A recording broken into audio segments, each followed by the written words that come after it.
अस्सलाम वालेकुम। Class 10th physics chapter number 10 यानी आपका first chapter simple harmonic motion and waves. आज का topic 10.1 motion of mass attach to spring. Previous lecture के अंदर हमने इसी से रिलेटेड कुछ टर्म्स को सीखा जिनमें हुक्स लॉ, स्प्रिंग कांस्टेंट और रिस्टोरिंग फोर्स इंक्लूड थी। आज हम motion of mass attach to spring देखेंगे कि जब किसी मास को अटैच किया जाता है स्प्रिंग के साथ और वो मूव करता है टू एंड फ्रो, तो क्या क्या चेंजेस आते हैं। इन चेंजेस में टॉप ऑफ द लिस्ट आपका डिस्प्लेसमेंट है, एक्सेलरेशन है, फोर्स का कॉन्सेप्ट है और चंद एक दूसरे कॉन्सेप्ट जो कि आपके लॉन्ग का पार्ट तो नहीं है लेकिन शॉर्ट या एमसीक्यू के तौर पे पूछ लिए जाते हैं। सबसे पहले हम ये देखते हैं कि मास स्प्रिंग सिस्टम बेसिकली है क्या, कौन कौन से पार्ट्स हैं, क्या क्या इसमें टर्म्स आने वाली हैं, ताकि फर्दर अंडरस्टैंडिंग हमारी क्लियर होती चली जाए। इनमें सबसे पहले देखें तो एक आपके पास हुक है जिसके साथ स्प्रिंग अटैच होता है और उसके एक साइड पे कोई बॉडी एम मास वाली अटैच कर दी जाती है। स्टार्टिंग पे या इनिशियल स्टेज पे जिस जगह पे ये होती है उसी को यानी रिलैक्स जब स्प्रिंग होता है, बॉडी अटैच होती है अपनी जगह पे, तो उसे बोलते हैं आप मीन पोजीशन। और याद रखें इसको ओ से रिप्रेजेंट किया जाता है। यहाँ जितनी भी टर्म्स मैं बोलूंगा आपने उनको मेमोराइज करना है इमीडिएट। तो जो इनिशियल स्टेज होती है मैथ की जहां से वो चलना शुरू करता है वो पोजीशन ओ है यानी मीन पोजीशन।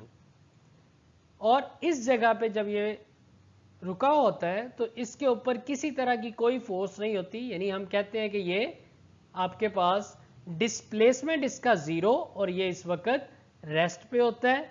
जबकि जब इसके ऊपर फोर्स लगाई जाती है तो ये मूव करता है एक एक्सट्रीम पोजीशन ए की तरफ, यानी आउटवर्ड मूव करता है। जब भी इस पे फोर्स लगेगी तो ये आउटवर्ड, यानी जब हम इसको अपनी मस्कुलर एनर्जी से पुल करेंगे तो ये एक एक्सट्रीम पोजीशन ए की तरफ। अभी तक हमने ये देखा मीन के ऊपर नेम है ओ और यहाँ पे डिस्प्लेसमेंट हुआ जीरो। जब इसके ऊपर फोर्स लगाएंगे और ये किसी एक्सट्रीम पोजीशन पे जाएगा तो उस एक्सट्रीम पोजीशन को आप बोलेंगे ए पोजीशन। तो अभी तक दो नेम आपने याद रखने हैं, ओ एंड ए। और जब ए पे जाता है तो बेटा इसका डिस्प्लेसमेंट मैक्सिमम हो जाता है, यानी x मैक्सिमम हो जाएगा। यहाँ x डिस्प्लेसमेंट को रिप्रेजेंट करता है। और जब हम इसे लीव कर देंगे, यहाँ से फोर्स को हटा लेंगे, तो ये रिवर्ट बैक करेगा और चूंकि इनर्शिया और स्पीड बहुत ज्यादा हो जाएगी, वेलोसिटी भी, तो ये अपनी मीन पोजीशन पे रुक नहीं पाएगा और फर्दर कंप्रेस हो जाएगा as you are seeing in pic. तो यहां पे अब तीसरी यानी एक पोजीशन बनेगी जो कि दूसरी एक्सट्रीम पोजीशन है। सबसे पहले आपने देखा मीन पोजीशन पे, फिर एक एक्सट्रीम आई जिसका नाम था ए और अब एक दूसरी एक्सट्रीम आ गई बी। तो टोटल पॉइंट याद रखें, ओ मीन पोजीशन, ए एक्सट्रीम और फिर बी एक्सट्रीम। ठीक है।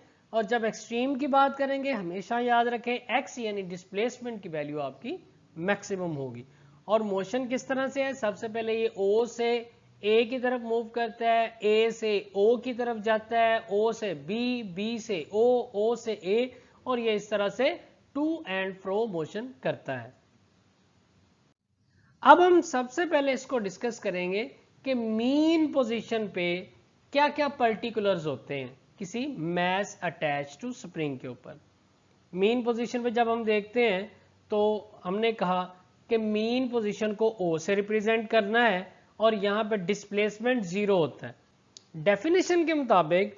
और पॉइंट नंबर 2 पेज नंबर 5 का इसके करेक्टरिस्टिक्स का पॉइंट नंबर 2 भी ये बताता है कि ये always directed toward mean position भी, और एक्सेलरेशन और डिस्प्लेसमेंट दोनों एक दूसरे के डायरेक्टली प्रोपोर्शनल होते हैं। इसका मतलब ये है कि अगर डिस्प्लेसमेंट 0 है तो एक्सेलरेशन भी मीन पोजीशन पे 0 होगा। और शुरू में स्टार्टिंग में ये बॉडी रेस्ट पे होगी, यानी इसके ऊपर किसी तरह की कोई फोर्स नहीं लगी हुई। लेकिन जब आप इसे फोर्स लगाएंगे, ओ से ए की तरफ लेके जाना चाहेंगे, तो क्या चेंजेस आएंगे, let's see. From O to A, यानी आप मीन पोजीशन ओ से एक्सट्रीम पोजीशन ओ की तरफ इस बॉडी को बाय फोर्स लेके जा रहे हैं, तो क्या चेंजेस आएंगे। ये तो था आपका मीन पोजीशन पे सारी वैल्यूज, यानी x 0 है, a 0 है। लेकिन जब आपने इसके ऊपर एक फोर्स F लगा दी, इसको आप एक्सटर्नल फोर्स भी कह सकते हैं, मस्कुलर फोर्स भी कह सकते हैं।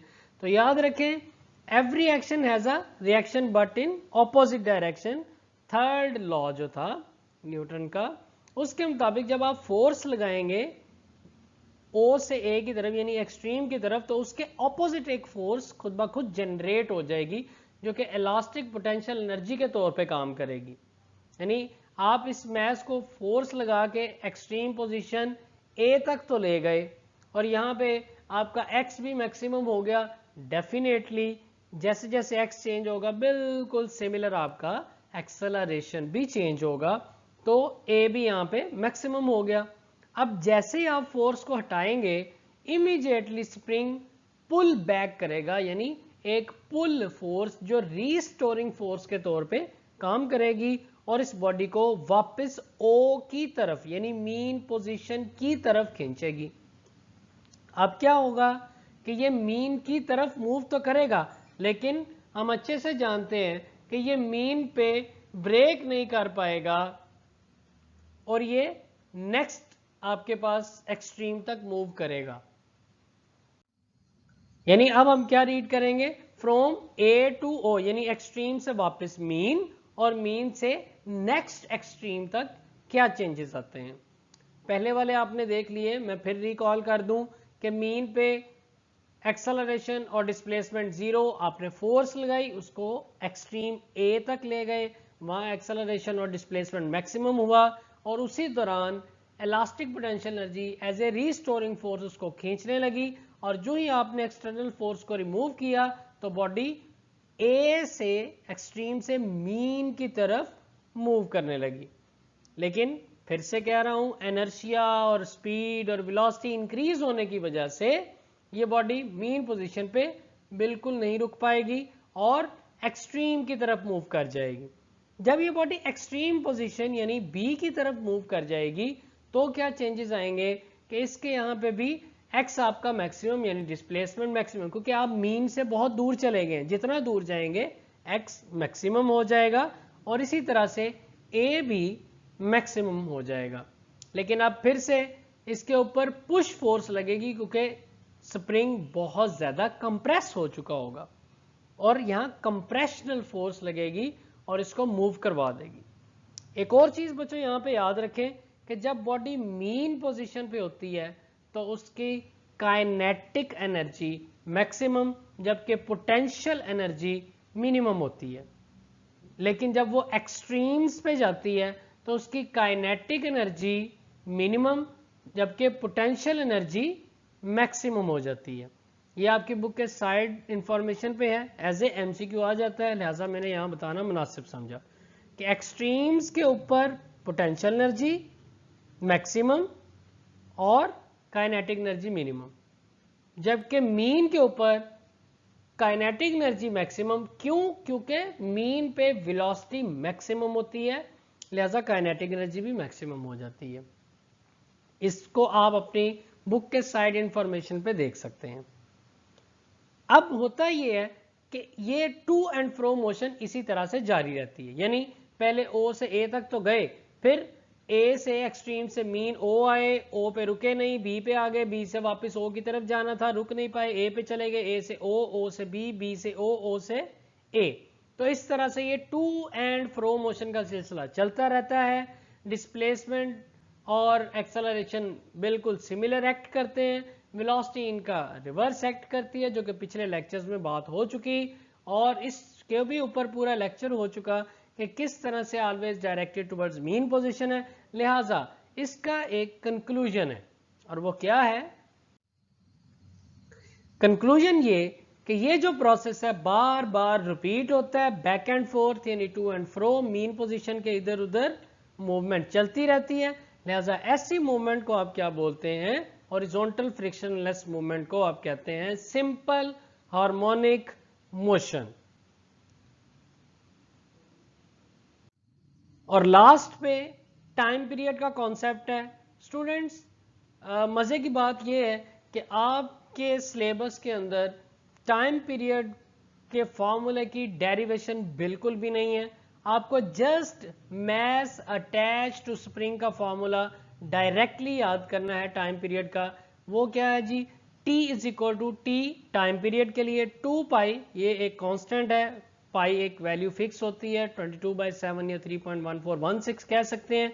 स्क्वायर रूट m ओवर के m मैस के लिए जो कि अटैच किया गया, और k आपको याद होगा स्टिफनेस ऑफ स्प्रिंग के लिए। लिहाजा ये फॉर्मूला डायरेक्टली आपको याद करना है टाइम पीरियड का मैस अटैच टू स्प्रिंग के लिए। अब हम इसे एज ए लॉन्ग इंशाल्लाह अटेम्प्ट करने जा रहे हैं, जिसका मैंने सारा आपको कॉन्सेप्ट दे दिया। अब आपका टास्क ये है, आपने इसे एज ए लॉन्ग याद भी करना है और अपनी कॉपीज पे राइट भी करना है। Thank you so much, stay blessed, stay tuned.